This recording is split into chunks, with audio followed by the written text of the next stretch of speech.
Dans n'importe quel jeu, il y a toujours des joueurs qui vont essayer de l'exploiter au maximum pour trouver des failles. Les jeux où tu peux souvent trouver énormément de ces failles, ce sont ceux où tu peux tout créer. Lui qu'on va parler aujourd'hui, c'est Geometry Dash. Vous avez probablement déjà entendu parler ou même joué à ce jeu au moins une fois dans votre vie. Sinon, le concept est simple. Vous contrôlez un joueur et vous deviez éviter les obstacles pour atteindre la fin du niveau. Une action possible, un seul clic. Selon la forme de votre personnage, différentes actions se produisent. Par exemple, le cube. À chaque clic que vous ferez, il sautera. Un autre exemple est le chip. Plus vous maintenez le clic, plus il montera. Il y a plusieurs éléments qui peuvent changer le gameplay comme les orbes, les portals, les triggers. OK, on va pas tous les nommer. Il y a juste le joueur qui avance, puis il y a des obstacles, il faut les éviter. Voilà. Geometry Dash est un jeu qui n'a pas reçu une mise à jour depuis 7 ans. Mais il continue à vivre avec une seule chose, son éditeur de niveau. Les joueurs ont réussi à créer des jeux, des films, ainsi que des niveaux en 3D dans cet éditeur. Alors que de base, tu peux seulement créer des niveaux en 2 dimensions. Tout est possible dans cet éditeur. Juste pour vous montrer, si vous pensez que Geometry Dash était ça, eh bien, en vrai, c'est ça.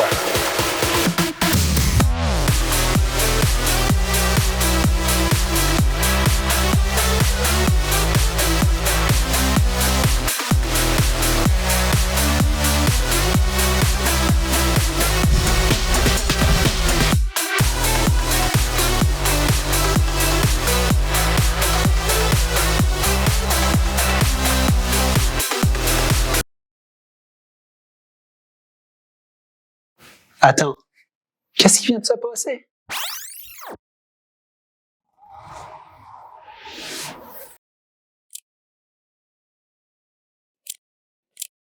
Avant de vous expliquer ce qui vient de se passer, laissez-moi vous expliquer un élément essentiel dans la création de niveau, les triggers. Les triggers, c'est un peu le langage de code dans Geometry Dash. Chacune d'entre elles ont des effets différents dans le jeu. Certaines font bouger des objets, tourner des objets, font disparaître des objets, change la couleur des objets, etc., etc. Tu peux changer l'information de ces triggers pour qu'elle agisse comme tu le veux. Par exemple, la Move Trigger, qui, comme son nom l'indique, fait bouger les objets.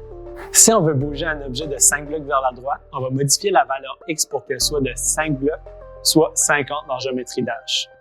Ensuite, on assigne un groupe, exemple groupe 1, à l'objet qu'on veut bouger, tout en le reliant à la trigger. Tu peux modifier chacune des valeurs comme le Move Time qui va changer la vitesse de déplacement de l'objet, comme à 0.5 ça va faire bouger l'objet assez vite, à 0 ça va juste téléporter l'objet, et à 10, c'est juste lent. Bon, les triggers ça peut être activé de 3 façons. Lorsque le joueur atteint la trigger, touche la trigger, ou lorsque celle-ci est activée par une autre trigger qui se nomme la Spawn Trigger. Pour ceux qui se connaissent un petit peu en programmation, les spawn triggers, c'est un petit peu comme les fonctions, les méthodes de Geometry Dash. OK, on va pas se mentir, c'est un petit peu beaucoup d'informations. Si ça vous intéresse de savoir comment les utiliser, il y a en masse de personnes qui ont fait ça sur YouTube déjà. OK, c'est quoi une Crash Trigger? Une Crash Trigger, c'est une Move Trigger que lorsqu'on l'active, elle essaye de bouger un objet qui ne peut pas exister dans des données beaucoup trop lointaines. Le jeu comprend juste donc pas ce qui se passe et Crash. Voilà. Vous vous souvenez de la Move Trigger que je vous ai montré un peu plus tôt?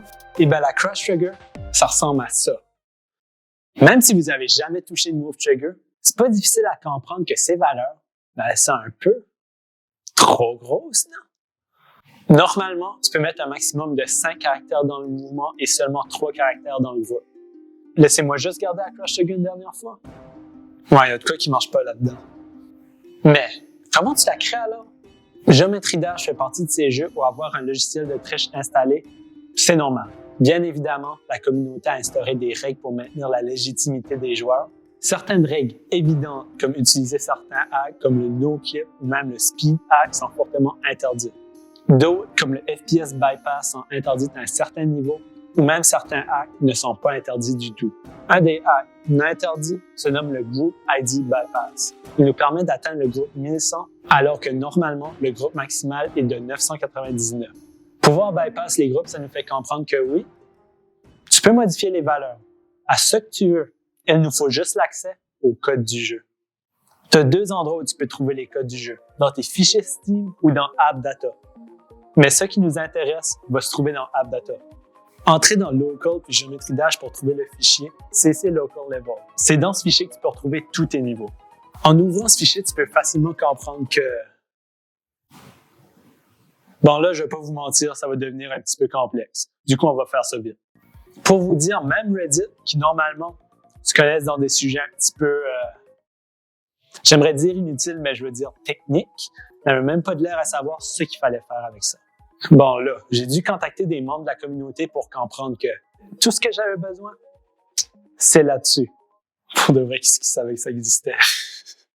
OK, là, ça va devenir un petit peu compliqué, ça on va faire ça vite.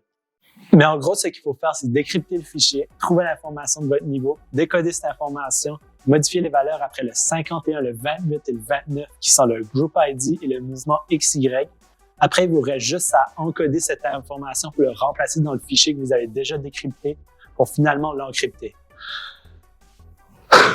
OK. Il vous reste juste à remplacer l'ancienne information par celle que vous venez de créer. Et voilà. Vous venez de créer une Crash Trigger. OK. Si on checkait dans le jeu pour faire sûr que tout est bon. Pour les joueurs mobiles qui n'ont pas nécessairement accès au code du jeu, j'ai publié un niveau qui fait crasher ou pas votre jeu. Pas que vous pouvez en avoir. Vous faites pitié quand même. Ne publiez surtout pas des niveaux avec des Crash Triggers. C'est pas le fun pour les autres, surtout s'ils savent pas qu'il y en a dans le niveau. Puis pour ceux qui savent, ouais, c'est pas une bonne idée. Et, manquerait pas une dernière étape, non? Faudrait pas comme tester si ça fonctionne au moins?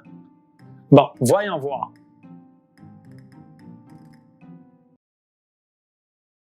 OK, oui, c'est bon, ça marche. À la prochaine.